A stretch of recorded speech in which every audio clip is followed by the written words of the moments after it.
मित्रों नमस्कार, मैं आपका मित्र भूपेन ठाकरे स्वागत करता हूं अपने YouTube चैनल जीएस मंथन 88 पे। और आज जो है मैं आप लोगों से एक ऐसी एग्ज़ाम के विषय में बात करने जा रहा हूं जिसका नाम है सीटेट। ठीक है, बात समझ में आ रही है। सीटेट के साथ साथ में हम लोग बात कर लेंगे एमपीटेट की। ठीक है, और इसी के साथ में हम लोग बात कर लेंगे राजस्थान टेट की। ठीक है, बात समझ में आ रही है। आगामी दिसंबर में जो है आपकी सीटीईटी की एग्ज़ाम होने वाली है, और वो भी क्या होने वाली है, ऑनलाइन एग्ज़ाम।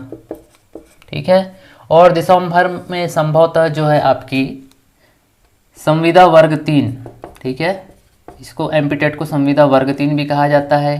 ठीक है, इसकी एग्ज़ाम होने वाली है और राजस्थान टेट की भी एग्ज़ाम आगे होने वाली है। बात समझ में आ रही है आपको। इन तीनों ही एग्ज़ाम में एक चीज़ बड़ी कॉमन है, वो है इन तीनों का सिलेबस। क्या कॉमन है इनका? इन तीनों का जो है सिलेबस एक जैसा है। कॉमन क्या है इसमें? सिलेबस कॉमन है। अब सिलेबस क्या कॉमन है वो हमको देखना है।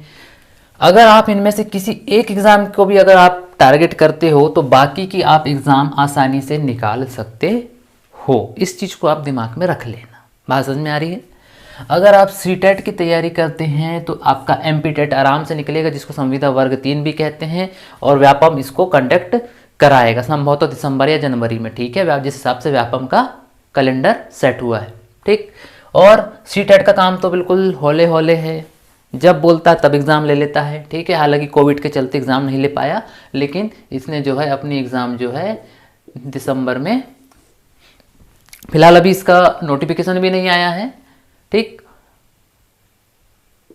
मिड सितंबर में हो सकता है कि ये आपका क्या दे दे, अपना नोटिफिकेशन जारी कर देगा। ठीक है, और दिसंबर में संभवतः ये आपसे एग्ज़ाम भी ले लेगा, और एग्ज़ाम कैसी होगी?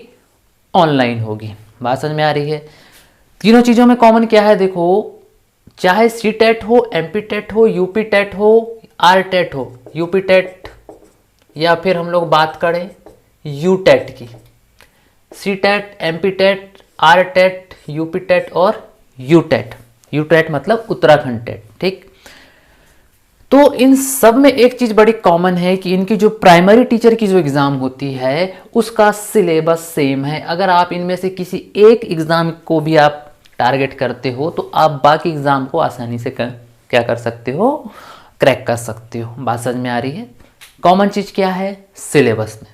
ठीक, तो अगर हम लोग बात करें मध्य प्रदेश में, तो मध्य प्रदेश में एमपी टेट मतलब संविदा वर्ग 3, संविदा वर्ग 3 मतलब ये जो है प्राथमिक शिक्षक भर्ती, प्राथमिक शिक्षक भर्ती के नाम से भी इसको जाना जाता है। इसमें मतलब ये टीचर किसके लिए होगी इसकी परीक्षा?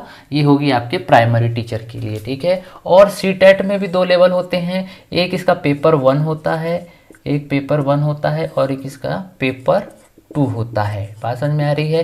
पेपर 1 का मतलब ये प्राइमरी टीचर के लिए होता है, और जो पेपर 2 होता है ये 6वीं से लगाकर जो 8वीं के जो टीचर होते हैं उनके लिए ये एग्ज़ाम कंडक्ट कराई जाती है। ठीक है, सीटीईटी के मार्फत से। ठीक, तो इस तरीके से है। तो कॉमन चीज़ क्या है इसमें कि सबका सिलेबस एक जैसा है, एक जैसा पाठ्यक्रम है सबका। ठीक है, अब देखते हैं कि सिलेबस है क्या। अब यहाँ से देखेंगे कि हम लोग इसका एक्चुअल में सिलेबस है क्या। तो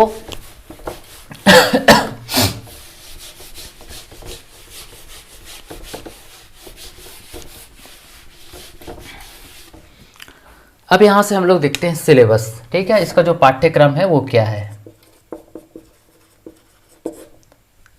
सबसे पहली चीज़ हम लोग देखते हैं सीडीपी। सीडीपी का मतलब होता है चाइल्ड डेवलपमेंट, है ना। क्या होता है इसका? चाइल्ड डेवलपमेंट, सीडीपी, है ना। चाइल्ड डेवलपमेंट हो गया। ये पूछता है 30 नंबर का। ठीक है, कितने क्वेश्चन रहेंगे? ये 30 क्वेश्चन रहेंगे, और मार्क्स भी कितना रहेगा इसका? 30 मार्क्स का। बात समझ में आ रही है। दूसरा चीज़ हो गया आपका ईवीएस, मतलब इन्वायरमेंटल स्टडी। इन्वायरमेंटल स्टडी में जो है इसमें भी कितने नंबर का होगा, ये 30 नंबर का होगा। इसके बाद आपकी जो है फर्स्ट लैंग्वेज होगी, संभवतः तो सबकी फर्स्ट लैंग्वेज हिंदी ही होती है ना। तो हिंदी भी आपसे 30 नंबर की पूछी जाएगी। नंबर भी कितने होंगे, 30 ही होंगे। प्रत्येक क्वेश्चन 1 नंबर का होगा। फिर उसके बाद में आप सेकंड लैंग्वेज में या तो आप इंग्लिश रखेंगे या तो फिर आप संस्कृत रखते हैं, ठीक है। इसमें भी जो है 30 नंबर डिसाइड किए गए हैं। और लास्ट में होता है आपका मैथ्स कितने नंबर का होगा, 30 नंबर का, ठीक है। और क्वेश्चनों की संख्या भी कितनी होगी, 30 होगी। बात समझ में आ रही है।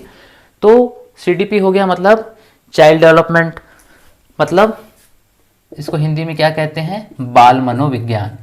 बाल मनोविज्ञान, ये सबके लिए कॉमन बता रहा हूँ। UP TET, MP TET, C TET, जितने भी फलाना ढिमकाना जितने टेट हैं उन सब के लिए जो प्राइमरी टीचर का है उसका सिलेबस सेम है और उसी सिलेबस की हम लोग बात कर रहे हैं। तो CDP 30 नंबर का होता है, मतलब चाइल्ड डेवलपमेंट, मतलब बाल मनोविज्ञान। EVS मतलब इन्वायरमेंटल स्टडी, मतलब पर्यावरण, ये भी 30 नंबर का होता है।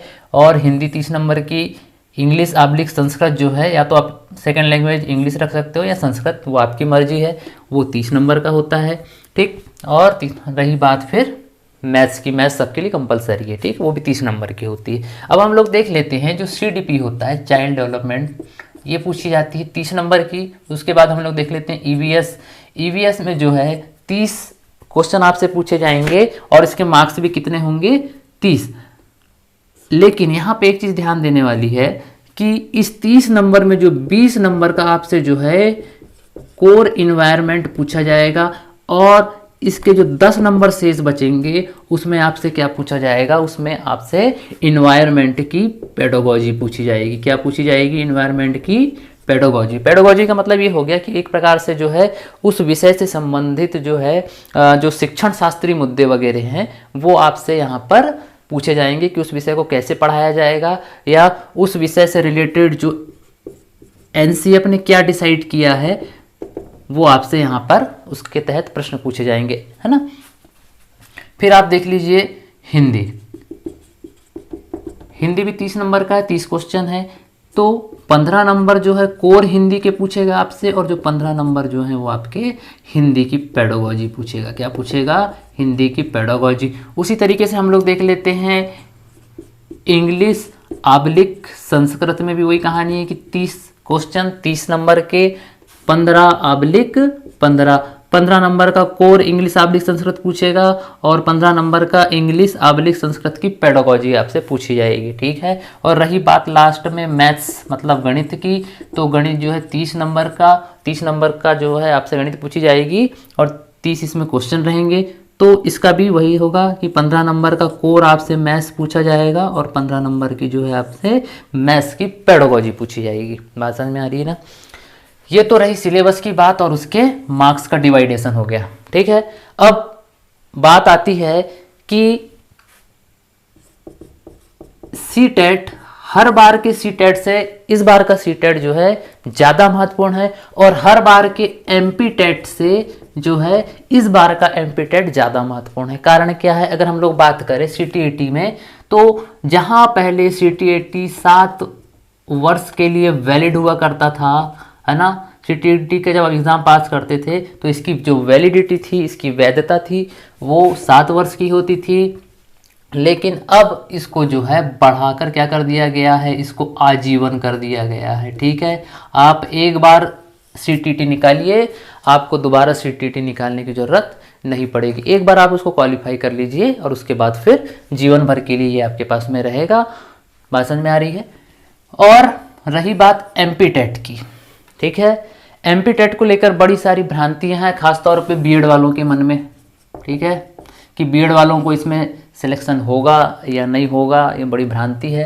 तो इस भ्रांति को अपने दिमाग से बिल्कुल निकाल दीजिए कि बीएड वालों को नहीं लेगा, बिल्कुल 100% लेगा, ठीक है। क्योंकि MP टेट ने पहली बार बीएड वालों को मौका दिया है ना। पहले क्या होता था कि डीएड वालों को प्राथमिकता दी जाती थी MP टेट वर्ग 3 में, लेकिन इस बार MP टेट में डीएड वालों के साथ साथ में बीएड वालों के साथ बीएड वालों को भी मान्यता दे दी गई है। लेकिन उसमें एक शर्त है कि आपको 6 महीने का क्या करना पड़ेगा, ब्रिज कोर्स करना पड़ेगा आफ्टर ज्वाइनिंग, ठीक है, ज्वाइनिंग के बाद, ठीक है। और ये 6 महीने का ब्रिज कोर्स जो है बीएड वालों को वर्ग 3 की ज्वाइनिंग के बाद 6 महीने का ब्रिज कोर्स 2 साल के अंदर करके देना पड़ेगा, ठीक है। 6 महीने का कोर्स है, 2 साल के अंदर आपको करके देना है, ठीक है। बात समझ में आ रही है? तो इसलिए जो है जिन लोगों ने भी बीएड किया है ना, तो वो सारे बिल्कुल कमर कस कर वर्ग 3 की तैयारी कर लीजिए। अगर किसी कारण से आपका वर्ग 1 या वर्ग 2 रुका है, मध्य प्रदेश के संदर्भ में बात करें, तो आप जो है वर्ग 3 की तैयारी के लिए बिल्कुल कमर कसकर बैठ जाइए। बात समझ में आ रही है?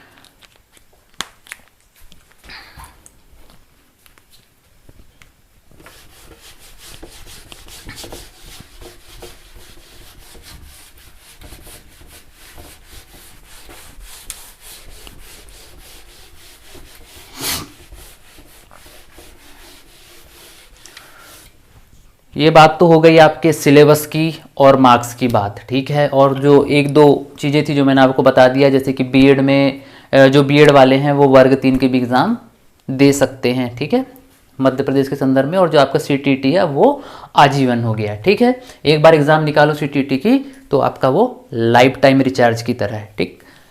अब हम लोग बात करते हैं कि पढ़ना कैसे है। बात समझ में आ रही है? पढ़ना कैसे है, कैसे तैयारी करेंगे हम सीटेट की या फिर आप कह लो एमपीटेट की, है ना। क्योंकि सबका सिलेबस एक जैसा है तो हमको तैयारी भी जो है एक ही स्तर से करनी पड़ेगी, ठीक है। आप एक को टारगेट करो, बाकी अपने आप टारगेट हो जाएंगे, ठीक। अगर आप सीटेट को टारगेट करते हो तो एमपीटेट आपका क्लियर हो जाएगा, या एमपीटेट को टारगेट करोगे तो सीटेट क्लियर हो जाएगा, ठीक है। तो तैयारी करने का तरीका क्या होना चाहिए, कैसे तैयारी करें? सबसे पहले हमको क्या पढ़ना चाहिए? देखो, सबसे महत्वपूर्ण चीज़ हो जाती है इसमें, एक तो ईवीएस है और दूसरी चीज़ हो जाती है आपका सीडीपी, ठीक है। इन्वायरमेंटल स्टडी और जो है चाइल्ड डेवलपमेंट, ये 2 ऐसी चीज़ें हैं जो अगर आप इन 2 में अगर बहुत अच्छा कर ले जाते हो तो ये बाकी लोगों से आपको अलग कर देगा। 2 ही चीज़ हैं, ठीक है, जो अंतर पैदा करेगा। वो हो गया आपका इन्वायरमेंटल स्टडी और दूसरा हो गया सीडीपी। अगर इन दोनों में भी अगर हम लोग बात करें तो आपके लिए जो सीडीपी है वो बहुत महत्वपूर्ण हो जाता है, क्योंकि हर विषय के साथ में 15-15 नंबर की जो है पेडोलॉजी है और वो किससे संबंधित है? वो आपके सीडीपी से संबंधित है। बात समझ में आ रही है? तो हमको फोकस करना है एक तो सीडीपी और दूसरी चीज़ जो है वो इन्वायरमेंटल स्टडी पे, ठीक है। अगर हम इन दोनों में 25+25+ मार्क्स ले आते हैं तो हमारी सिलेक्शन की गारंटी बढ़ जाएगी, ठीक है। अच्छा, पढ़ेंगे कैसे, ठीक है। ये देखो, मैं आपको कुछ बुक्स बता देता हूँ, है ना।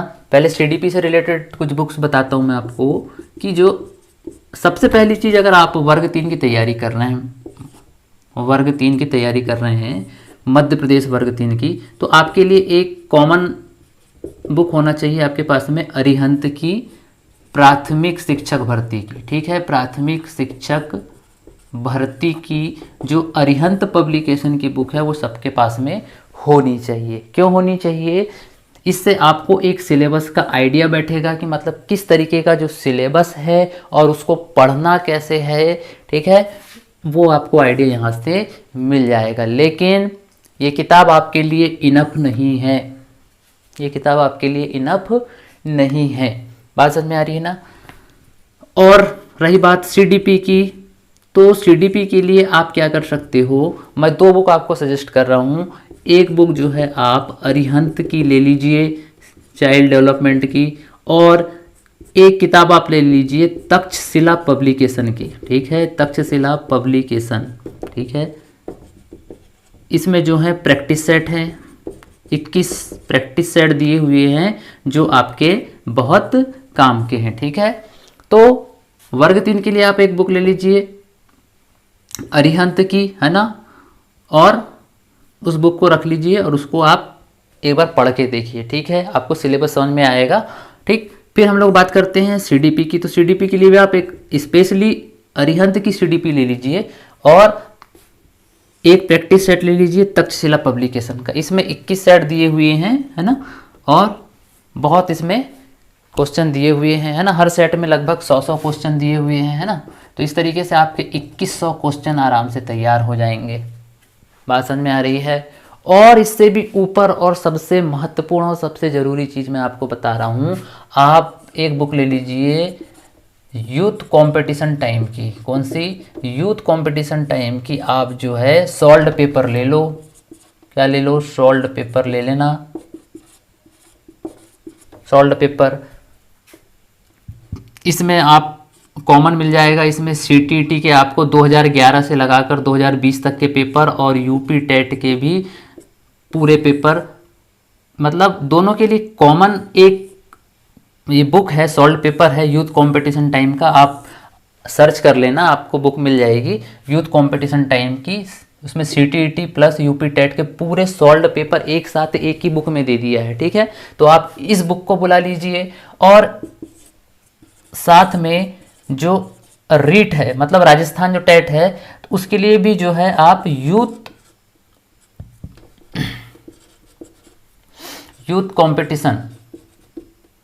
कंपटीशन टाइम्स की जो है आप बुक बुला लीजिए, ठीक है। तो क्या क्या हो जाएगा आपका? सीटीईटी के 10-11 साल के पेपर, यूपी टेट के 10-11 साल के पेपर और राजस्थान टेट के 10-11 साल के पेपर। आप अगर अच्छे से अगर इसको पूरा रट लेते हो तो मैं गारंटी दे सकता हूँ कि आपके 120 प्लस मार्क्स आप ऐसे ही गेन कर लोगे। बात समझ में आ रही है।